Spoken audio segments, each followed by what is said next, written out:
তোমার মারো দিয়েছে তোমার হামকে বুয়া হইল। শুধু ইসলামী রাজনীতির কথা বলে মানুষকে ধোকা দিচ্ছ, প্রতারণা করছো। মহিবুল্লাহ বাবুনগরীর হুমকি দাও। আমি স্পষ্ট ভাষায় বলেছি, জাতির অভিভাবক বর্তমানে আল্লামা মহিবুল্লাহ বাবুনগরী। হেফাজত ইসলামের আমির মুহিবুল্লাহ বাবুনগরীকে আমরা ধন্যবাদ জানাই, কেননা এই দেশের যারা সাহাবী বিদ্বেষী মৌদুদিবাদের তিনি স্বরূপ উন্মোচন করেছে। সুপ্রিয় দর্শক, আসসালামু আলাইকুম। হেফাজতের আমির মহিবুল্লাহ বাবুনগরী মুফতি আমির হামজাকে কানকির হুলা বলে গালি দিয়েছিলেন। সেই গালিকে কেন্দ্র করে সোশ্যাল মিডিয়াতে অনেক আলোচনা এবং সমালোচনা হচ্ছে। এখন দেখা যাচ্ছে মুফতি আমির হামজার পক্ষ নিয়ে জামাতের আলেমরা হেফাজত নিয়ে অনেক বাজে বাজে মন্তব্য করতেছে। আসলে তারা অনেক বাড়াবাড়ি করতেছে। আপনারা সম্পূর্ণ ভিডিওটি দেখবেন, তাদের এই বক্তব্যগুলো সঠিক হচ্ছে কিনা আপনারা কমেন্টে জানাবেন, তারপরে কথা বলবো বিস্তারিত। এখন যদি আসল কথা বলি তো থলের বিড়াল বেরিয়ে যাবে। 5 তারিখের পর 8 তারিখ পর্যন্ত 3 দিন তো বাংলাদেশে কোনো সরকার ছিল না।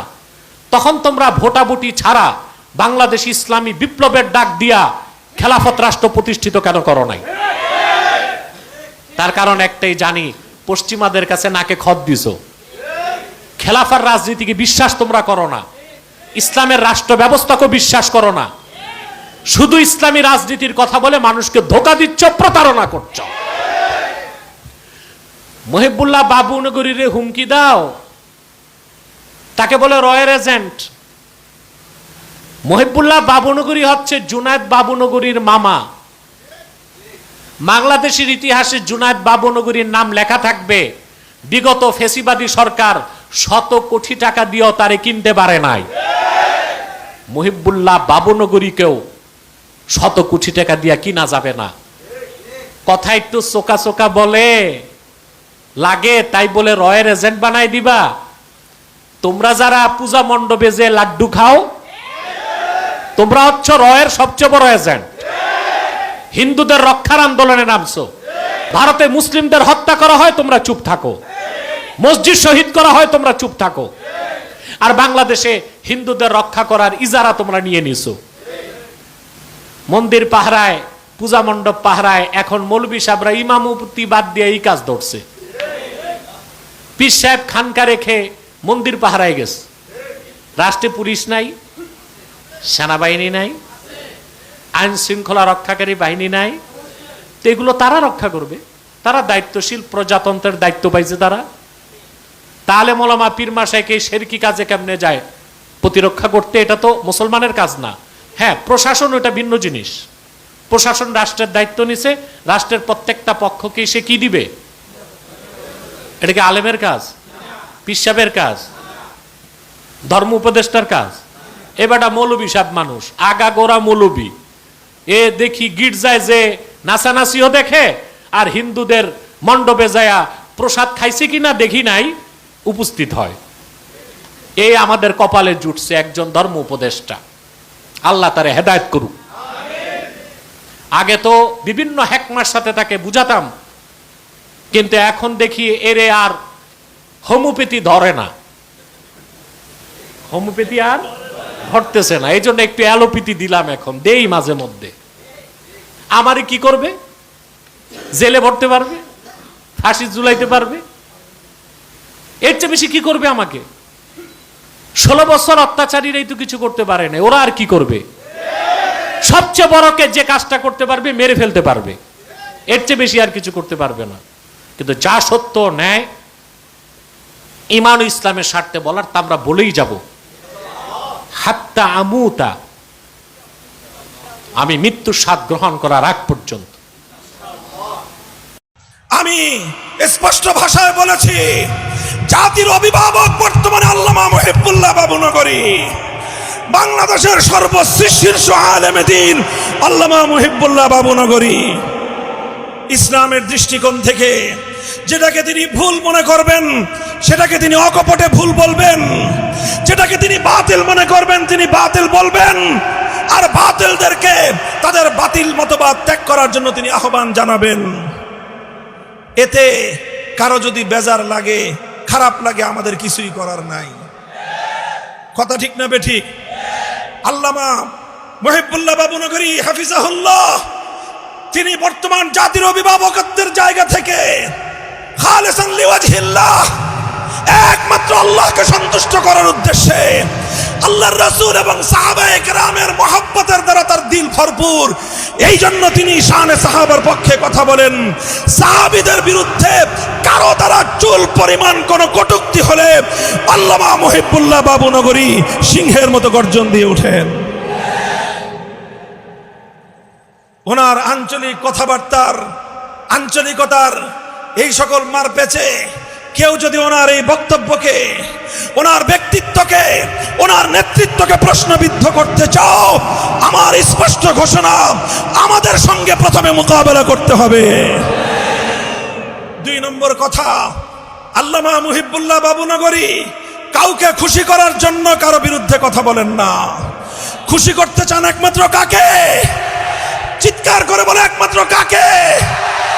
আল্লাহকে খুশি করা তার মাকসাদ, আল্লাহর রাসূলকে খুশি করা তার মাকসাদ। এই জন্য তিনি শানে রিসালাতের কথা বলেন, এই জন্য তিনি শানে সাহাবার কথা বলেন। আল্লাহকে খুশি করার জন্য শানে রিসালাত, রাসূলকে খুশি করার জন্য শানে সাহাবা, এটাই হলো মুহিবুল্লাহ বাবুনগরী। তবে অনেকে আছেন যারা কোন ক্ষমতাবান, বর্তমান ক্ষমতাবান অথবা অতীত ক্ষমতাবান অথবা সম্ভাব্য ক্ষমতাবানদেরকে খুশি করার জন্য ইসলামী এজেন্ডাকে আপনার রাজনীতির মাঠে নিয়ে আসেন। আমি তাদেরকে সতর্ক করব, খবরদার, ইসলামের কথা ইসলামের স্বার্থে বলবেন। হেফাজত ইসলামের আমির মুহিবুল্লাহ বাবুনগরীকে আমরা ধন্যবাদ জানাই, কেননা এই দেশের যারা সাহাবী বিদ্বেষী মওদুদিবাদের তিনি স্বরূপ উন্মোচন করেছে। ঠিক কিনা বলেন? মনে রাখবেন সাহাবায়ে কেরামের শান কোথায়? আসমানে বলেন কোথায়?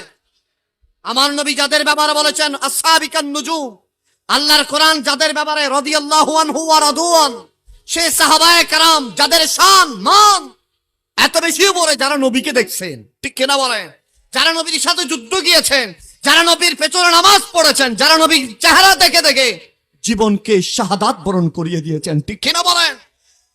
আমরা সেজন্য মুহিবুল্লাহ বাবুনগরী সাহেবকে ধন্যবাদ জানাই। তবে এখান থেকে স্পষ্ট বয়ানে কি জন্য গালি দিত, ইমানের বেলায় আসলে গালি দেওয়া যায়। ঠিক কিনা বলেন না? ওয়ালিদ বিন মুগিরের আল্লাহ গালি কয়টা দিছে? জোরে বলেন না। 10টা দিছে। কয়টা? 10টা। সব 9টা ঠিক আছে। একটা মারে জিজ্ঞেস করতেছেন, মা মোহাম্মদের খোদা যে বলছে 9টা তো ঠিক আছে, আরেকটা এটা ব্যাপার আমি জানি না, আপনি জানেন, বলেন আমি কার সন্তান? এই মুহূর্তে কল্লা ফেলে দিব ডাইরেক্ট। মা বলতেছে, হ্যাঁ তুই হচ্ছে যার গো সন্তান। ঠিক কিনা বলেন? তোর আব্বার ক্ষমতা ছিল না, শুধু নই পাহাড়ের রাখালের সাথে আমি মিলন করছি, এই মিলনের ফায়দায় তুই হইছস। সেজন্য যার সন্তান ছাড়া কেউ কখনো নবীর শানে বিরুদ্ধে করতে পারে না। ঠিক কিনা বলেন? ইমানদার কি নবীর শানের বিরুদ্ধে করে? আরে যেখানে এটা এটা কেমনে বলতাম এটা? বলেন আমরা গরু সরাইনি, আমরা সরাইনি, সরাই, কিন্তু আমার নবী সরাইছে, এরকম কথাটা বলা যাবে? বলেন, আপনার আমার কোরআন হাদিস সব এক পাশে রাখেন, আমার নবী ভেড়া চড়িয়েছেন, এটা কি সুন্দর লাগে? আমার নবী ফাঁড় উঠছে, এটা কি সুন্দর লাগে? না। ইমানের চোখে কি বলবে? বলে যে ওই ভেড়াগুলা ধন্য যেগুলো আমার নবীর সংস্পর্শ পেয়েছে। সেই পাহাড় ধন্য যেখানে আমার নবীর কদমের ধুলি লেগেছেন।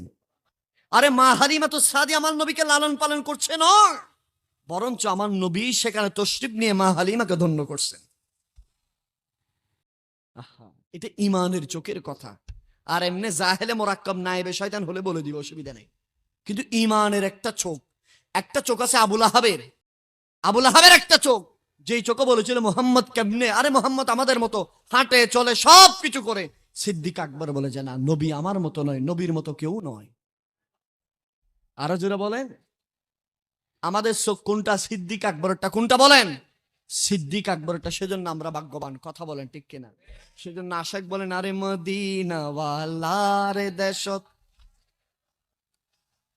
আরে মদিনাওয়ালার দেশত আশিকি যখন যায়, খোল জাগানো মদিনাত রাখি আই তো সাই মদিনাওয়ালার দেশত আশিকি যখন যাই খোল জাগানো মদিনাত আরে লাভারিষ্ণ গুনাগারল হাসররি মাড়ত আরে রহমতর সাদর যখন আরে নবীরাত সুবহানাল্লাহ বলেন আরে খড়ে যাইব উম্মতে ওয়ালা উম্মতে ফেলাই খড়ে যাইব মদিনাওয়ালা আশিকি ফেলাই।